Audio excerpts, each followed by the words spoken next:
Hello friends, ഞാൻ doctor Rajesh Kumar. നമ്മുടെ ഈ വിവാഹ ചടങ്ങുകൾക്ക് നമുക്ക് ഒഴിച്ചുകൂടാകാനാകാത്ത ഒരു സാന്നിധ്യമാണ് വീഡിയോ ക്യാമറകൾ. ഓരോ നിമിഷങ്ങളിൽ, അതായത് വിവാഹത്തിൻ്റെ ചടങ്ങുകൾ, ആ സമയത്ത് വന്ന ആൾക്കാർ, വരൻ്റെയും വധുവിൻ്റെയും ജീവിതത്തിലെ മുഹൂർത്തങ്ങളെ നമ്മൾ ഒപ്പി വച്ചിരുന്നിട്ട് പിന്നെ വർഷങ്ങളോളം ഇതിൻ്റെ ഒരു ഓർമ്മകൾ മനസ്സിൽ സൂക്ഷിക്കുന്നതിന് വേണ്ടിയിട്ടാണ് നമ്മൾ ഈ വിവാഹത്തിൻ്റെ ചടങ്ങുകളെല്ലാം സൂക്ഷിച്ചു വയ്ക്കുന്നത്. പലപ്പോഴും നമ്മുടെ പഴയൊക്കെ വിവാഹത്തിൻ്റെ ഫോട്ടോസും വീഡിയോസും കാണുന്ന അത് നമുക്ക് ഡെഫിനറ്റ്ലി ഒരു നൊസ്റ്റാൾജിക് അനുഭവം തന്നെയാണ്. ഞാൻ കഴിഞ്ഞ ദിവസം ഒരു 30-35 വർഷങ്ങൾക്ക് മുമ്പ് 1980കളുടെ അവസാനം 88 89 കാലഘട്ടത്തിലുള്ള ഒരു വിവാഹ വീഡിയോ ഞാൻ കണ്ടായിരുന്നു. ഞാൻ ആ വീഡിയോ നിങ്ങളെ കാണിക്കാം. ആ വീഡിയോയിൽ എന്താണ് ഇവിടെ പ്രസക്തി എന്ന് നിങ്ങൾക്ക് തോന്നുന്നുണ്ടാവും. എന്നാൽ നിങ്ങളിവിടെ ആ വീഡിയോ ഒന്ന് കണ്ടു നോക്കുക.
സി 80കളുടെ അവസാനത്തെ ഈ വീഡിയോയിൽ നിങ്ങളിവിടെ കാണുന്നത് ഈ വിവാഹത്തിന് വേണ്ടിയിട്ടുള്ള ഒരു കുടുംബത്തിൻ്റെയും ആ നാട്ടുകാരുടെ ആ സമൂഹത്തിൻ്റെ ഒരു കൂട്ടായ്മയാണ്. വിവാഹത്തിൻ്റെ അന്നോ അല്ലെങ്കിൽ തലേ ദിവസമോ വൈകുന്നേരം എല്ലാവരും ഒരുമിച്ച് കൂടി എല്ലാവരും ഒരുമിച്ച് കറികളൊക്കെ അരിഞ്ഞ് പാകം ചെയ്ത് ഭക്ഷണം കഴിക്കുന്നതിന് വേണ്ടിയിട്ടുള്ള ഒരു ഒത്തുചേരൽ. ആ ഒത്തുചേരലാണ് നിങ്ങളിവിടെ കാണുന്നത്. എന്നാൽ ഇവിടെ ഞാൻ കാണുന്ന ഒരു കൗതുകം, അതായത് ഈ വീഡിയോയ്ക്കകത്ത് നിങ്ങൾ ശ്രദ്ധിച്ചറിയാം, ഒരു 30-35 വർഷം പഴക്കമുള്ള വീഡിയോയുടെ ക്വാളിറ്റി കുറവാണ്, ലൈറ്റപ്പ് കുറവാണ്. എന്നിരുന്നാലും നിങ്ങൾ ആ മനുഷ്യരെ ഒന്ന് ശ്രദ്ധിക്കുക. ആ മനുഷ്യരുടെ ശരീരത്തിൽ ഇപ്പോഴത്തെ ഒരു വിവാഹ ചടങ്ങുമായിട്ട് വരുന്ന പ്രകടമായിട്ടുള്ള വ്യത്യാസം എന്താണെന്ന് ശ്രദ്ധിക്കുക. ആ ഓരോ മനുഷ്യരുടെ സ്ട്രക്ചർ ശ്രദ്ധിക്കുക. ഇതിൽ പലരും ഈ കാണുന്ന ആൾക്കാരുടെ തന്നെ മുത്തശ്ശന്മാരോ മുത്തശ്ശിമാരോ അച്ഛനോ അമ്മയോ ഒക്കെ ആയിരിക്കാം. അവർ ആ ഒരു കാലഘട്ടത്തിൽ എങ്ങനെയാണ് ജീവിച്ചിരുന്നത്, അവരുടെ ഒരു ശരീരഘടന നിങ്ങളൊന്ന് ശ്രദ്ധിച്ച് നോക്കുക. അവരുടെ മുഖം നോക്കുക. അവരുടെ മുഖത്തിന് ഇപ്പോഴത്തെ ആൾക്കാരെ പോലെ വട്ടമുഖമല്ല, നീണ്ട മുഖമാണ്. അവരുടെ കവിളുകൾ തുടുത്തിട്ടല്ല, അവരുടെ കവിളുകൾ താരതമ്യേന മെലിഞ്ഞിട്ടാണ്. സ്ത്രീകളാണെങ്കിൽ പോലും മെലിഞ്ഞിട്ടാണ്. അവർക്കാർക്കും വയറില്ല. നിങ്ങൾ ശ്രദ്ധിച്ച് നോക്കിയേ, ഈ വീഡിയോയിൽ ഒരാളെങ്കിലും കുടവേറുള്ളത് കാണാൻ പറ്റുന്നുണ്ടോ? വളരെ കുറവാണ് അല്ലേ? നിങ്ങൾ ഈ ഒരു രീതി, ഈ ഒരു വീഡിയോ നിങ്ങൾ കണ്ടു നോക്കിയേ, സ്ത്രീകളാണെങ്കിലും പുരുഷന്മാരാണെങ്കിലും ഇന്നത്തെ ആൾക്കാരുടെ അത്രയും ഗ്ലാമർ കാണുന്നുണ്ടോ? ഇല്ല, കുറവാണ്. ഇപ്പോഴത്തെ ആൾക്കാർ, നിങ്ങളൊരു മാരേജ് ഫംഗ്ഷനും പോയി നോക്കിയേ, ഇപ്പോഴത്തെ ആൾക്കാർക്ക് കൂടുതലും നല്ല ഭംഗിയുണ്ട്. ഇപ്പോഴത്തെ ആൾക്കാർ ഉപയോഗിക്കുന്ന വസ്ത്രത്തിൻ്റെ സ്റ്റൈലിനെ കുറിച്ചല്ല ഞാൻ പറയുന്നത്. അവരുടെ മുഖവും കവിളുകളും നോക്കുക. അവർക്ക് കൂടുതലും തുടുത്ത കവിളുകളുണ്ടാവും, അവർക്ക് വണ്ണം ഉണ്ടാവും, അവർക്ക് കുടവേറുണ്ടാവും. കുടവേറില്ലാത്ത ഒരാളെപ്പോലും ഇന്ന് നിങ്ങൾക്ക് കാണാൻ പറ്റില്ല. കുടവേറില്ലാത്ത ഒരാളെ കാണുകയാണെങ്കിൽ നമ്മൾ പറയും അവർ ജിമ്മനാണ്. കാരണം അവർക്ക് നല്ല അത്യാവശ്യം നല്ല ബോഡി, നല്ല ഉറച്ച ബോഡിയും അവർ റെഗുലറായിട്ട് വ്യായാമം ചെയ്യുന്ന ഒരു ലുക്ക് അത്തരക്കാർക്കുണ്ടാവും. അതല്ലാതെ നമ്മൾ സാധാരണഗതിയിൽ ഇപ്പോൾ ഒരു മലയാളിയെ കണ്ടു കഴിഞ്ഞാൽ കുടവേറില്ലാത്ത ഒരാളെ, കവിളില്ലാത്ത ഒരാളെ കാണാൻ വളരെ പാടാണ്. നീണ്ട മുഖമുള്ള ആൾക്കാർ ഇന്ന് വളരെ കുറവാണ്. മിക്കവാറും പേര്, കൊച്ചു കുട്ടികളാണെങ്കിൽ പോലും ഉരുണ്ട മുഖവും വീർത്ത കവിളുകളുമാണ് ഇന്ന് കൂടുതൽ പേരെയും കാണുന്നത്. ഇത് പഴയ വീഡിയോ ആയിട്ട് നിങ്ങളൊന്ന് താരതമ്യപ്പെടുത്തുമ്പോൾ വരുന്ന വ്യത്യാസം എന്താണെന്നറിയോ?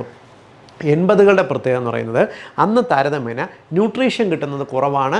കിട്ടുന്നത് അവർക്ക് അത്യാവശ്യം കഴിച്ചു പോകുന്നുണ്ടെങ്കിൽ പോലും അവർ നന്നായിട്ട് വ്യായാമം ചെയ്യുന്നവരായിരുന്നു. അത്യാവശ്യം നന്നായിട്ട് ദേഹമനങ്ങി ജോലി ചെയ്യുന്ന ആൾക്കാർ.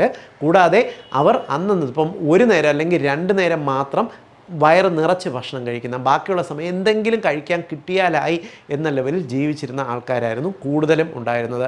മാത്രമല്ല അന്നത്തെ ആൾക്കാരുടെ ഭക്ഷണശൈലിയിലുള്ള വ്യത്യാസം പോലെ തന്നെ ഇവരുടെ കഴിക്കുന്ന ഫുഡിൻ്റെ ക്വാളിറ്റിയിലും വ്യത്യാസമുണ്ട്. കിട്ടുന്ന ഫുഡ് അത്യാവശ്യം മീനോ ഇറച്ചിയോ ഒക്കെ കിട്ടിയിരുന്നാൽ കഴിക്കുന്ന ഒരു സാഹചര്യവുമുണ്ട്.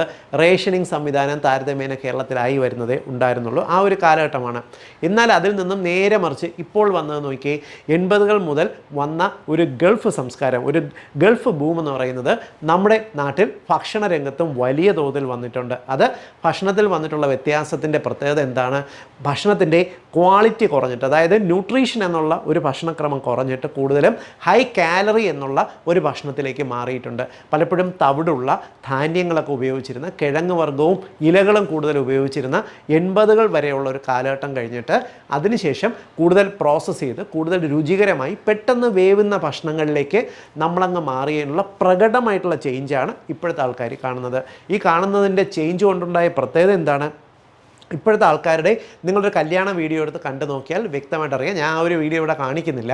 നിങ്ങളൊന്ന് നോക്കുക, ഒരു മാരേജ് ഫംഗ്ഷന് പോകുമ്പോൾ തന്നെ അറിയാം, കവിളില്ലാത്ത ആൾക്കാരില്ല, നീണ്ട മുഖമുള്ള ആൾക്കാർ വളരെ കുറവാണ്. കൂടുതൽ ആൾക്കാരും വട്ട മുഖമുള്ള ആൾക്കാരെയാണ് കാണുന്നത്. കൂടാതെ ഇത്തരക്കാർക്ക് എല്ലാം തന്നെ കുടവേർ, സ്ത്രീകളും പുരുഷന്മാരും കൊച്ചു കുട്ടികൾ പോലും വ്യത്യാസമില്ലാത്ത തരത്തിൽ ട്രങ്കൽ ഒബേസിറ്റി, അതായത് വയറിൻ്റെ നടുഭാഗത്തിന് കൂടുതലും വണ്ണം വരുന്ന ഒരു അവസ്ഥയിലേക്ക് ഇന്ന് കാര്യങ്ങൾ മാറിയിട്ടുണ്ട്. ഇത്തരക്കാരോട് ചോദിച്ചു കഴിഞ്ഞാൽ ആരോഗ്യ പ്രശ്നങ്ങൾ, അവർ സീറ്റിൽ നിന്നും എഴുന്നേക്കാൻ പാടുപെടുന്നത് കണ്ടു നോക്കുക, അവർ നടക്കാൻ പെടുന്ന പാട് നോക്കുക, സ്റ്റെപ്പ് കയറാനുള്ള പാട് നോക്കുക, അവർക്ക് കഴിയുന്നത്ര ഒരു ക്യൂവിൽ പെട്ടെന്ന് മുന്നോട്ടെത്താനുള്ള ബുദ്ധിമുട്ട് മനസ്സിലാക്കാൻ നോക്കുക. ഇതെല്ലാം ഒരു മാരേജ് ഫംഗ്ഷന് പോയി കഴിഞ്ഞാൽ അവിടെ നിന്ന് ഒബ്സർവ് ചെയ്താൽ നിങ്ങൾക്ക് ഈ 30 വർഷം പണ്ടുള്ള ആൾക്കാരും തമ്മിലുള്ള പ്രകടമായിട്ടുള്ള വ്യത്യാസം നിങ്ങൾക്ക് കണ്ടാൽ മനസ്സിലാവും. മാത്രമല്ല ഭക്ഷണശൈലി എന്ന് പറയുന്നത് ഇന്ന് കഴിയുന്നത്ര ഇപ്പം വീട്ടുകാരെല്ലാവരും ചേർന്ന് കൂട്ടായ്മയിൽ അരച്ച് ഉരുക്കി ഉണ്ടാക്കി കഴിക്കുന്ന ഒരു രീതി മാറിയിട്ട് ഇപ്പോഴത്തെ ആൾക്കാരെങ്ങനെയാണ് കാറ്ററിംഗ് ഫുഡ് ആശ്രയിക്കുന്നു. ഓർഡർ കൊടുക്കുമ്പോൾ ഫുഡ് മുറ്റത്തോ അല്ലെങ്കിൽ നമ്മുടെ മുന്നിലേക്ക് എത്തുന്ന ഒരവസ്ഥയിലേക്ക് കാര്യങ്ങൾ മാറിയിരിക്കുന്നു. ഇതെല്ലാം തന്നെ നമ്മുടെ ശരീരത്തിനും നമ്മുടെ പ്രകടമായിട്ടുള്ള ആരോഗ്യത്തിനും വരുത്തുന്ന വ്യത്യാസമാണ്. ഒരു ചെറിയ കല്യാണ വീഡിയോ ആണെങ്കിൽ പോലും നമ്മൾ മനുഷ്യർക്ക്, പ്രത്യേകിച്ച് മലയാളികൾക്ക് കഴിഞ്ഞ 30 വർഷത്തിൽ വന്നിട്ടുള്ള മാറ്റം വളരെ പ്രകടമായിട്ട് ഈ ചെറിയൊരു വീഡിയോ ക്ലിപ്പിൽ തന്നെ നമുക്ക് മനസ്സിലാവുന്നുള്ളതുകൊണ്ടാണ് ഞാനിവിടെ വിശദീകരിക്കുന്നത്. ഇതിനകത്ത് എന്തെങ്കിലും സിഗ്നിഫിക്കൻ്റ് ആയിട്ടുള്ള കാര്യമുണ്ടെന്ന് തോന്നുകയാണെങ്കിൽ ഇത് നിങ്ങളുടെ കുടുംബത്തിൻ്റെ അറിവിലേക്കായിട്ട് ഷെയർ ചെയ്യുക. ആരോഗ്യം നേടാനുള്ള ശ്രമം നിങ്ങൾ ഓരോ മലയാളികളും ഒന്ന് നേടുക. ഓരോ ഗെറ്റ് ടുഗദറിനും എത്രത്തോളം ആരോഗ്യമുള്ള ആൾക്കാരുണ്ട് എന്ന് തിരിച്ചറിയുക. ഇനി ഒരു 30 വർഷം കഴിഞ്ഞിട്ടുള്ള ആൾക്കാരുടെ അവസ്ഥ എന്തായിരിക്കും എന്നുള്ളത് നിങ്ങളിപ്പോഴേ മനസ്സിലാക്കി മുന്നോട്ട് പോകാനായിട്ട് ശ്രദ്ധിക്കുക. അടുത്ത തലമുറയ്ക്ക് വേണ്ടിയെങ്കിലും ഈ ഒരു ഇൻഫർമേഷൻ ഒന്ന് ഷെയർ ചെയ്യുക. വീണ്ടും മറ്റൊരവസരത്തിൽ മറ്റൊരു വിഷയവുമായി കണ്ടുമുട്ടാം. ബൈ.